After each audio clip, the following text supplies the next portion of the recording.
ନିର୍ବାଚନ ପାଖେଇ ଆସିଲାଣି। ଏଥିପାଇଁ କଟକରେ ସବୁ ଦଳର ସମରସଜ୍ଜା ଆରମ୍ଭ ହୋଇଯାଇଛି। ଚୌଦ୍ୱାର କଟକ ନିର୍ବାଚନ ମଣ୍ଡଳୀରେ ବୁଥ୍ ବିଜୟ ଅଭିଯାନ ଅନୁଷ୍ଠିତ ହୋଇଛି। ହାରାମୁଣି ମଣ୍ଡପଠାରେ ଏହି ବୁଥସ୍ତରୀୟ କର୍ମୀ ସମ୍ମିଳନୀ ବୈଠକରେ କଟକ ସାଂସଦ ପ୍ରାର୍ଥୀ ଭର୍ତ୍ତୃହରି ମହତାବ ଯୋଗ ଦେଇ ଏଥର ଦଳ କଟକ ସହ ସାରା ରାଜ୍ୟରେ ଭଲ ପ୍ରଦର୍ଶନ କରିବା ସହ ପ୍ରଧାନମନ୍ତ୍ରୀ ନରେନ୍ଦ୍ର ମୋଦି ତୃତୀୟ ଥର ପାଇଁ ପ୍ରଧାନମନ୍ତ୍ରୀ ହେବାକୁ ଯାଉଛନ୍ତି ବୋଲି କହିଛନ୍ତି। ସେଥିପାଇଁ ଆଗାମୀ 3 ତାରିଖ ଦିନ ସେ ତାଙ୍କର ପ୍ରାର୍ଥୀପତ୍ର ଦାଖଲ କରିବେ ବୋଲି ଗଣମାଧ୍ୟମକୁ ସୂଚନା ଦେଇଛନ୍ତି।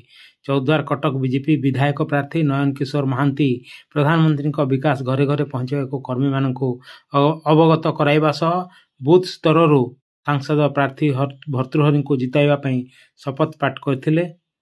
ଅନ୍ୟମାନଙ୍କ ମଧ୍ୟରେ ଏହି କାର୍ଯ୍ୟକ୍ରମରେ ବିଜେପି ପ୍ରଭାରୀ ପ୍ରତାପ ମିଶ୍ର, ନଗର ସଭାପତି ଲଲାଟେନ୍ଦୁ ବଡ଼ୁ ପ୍ରମୁଖ ବହୁ ସଂଖ୍ୟାରେ କର୍ମୀ ଉପସ୍ଥିତ ଥିଲେ। କଟକରୁ ଜୟନ୍ତ କୁମାର ରାଉତରାୟଙ୍କ ରିପୋର୍ଟ। ଉପସ୍ଥାପନା ବୀରେନ୍ଦ୍ର କୁମାର ପାଣିଗ୍ରାହୀ, ଜନମୁଖ ନ୍ୟୁଜ୍।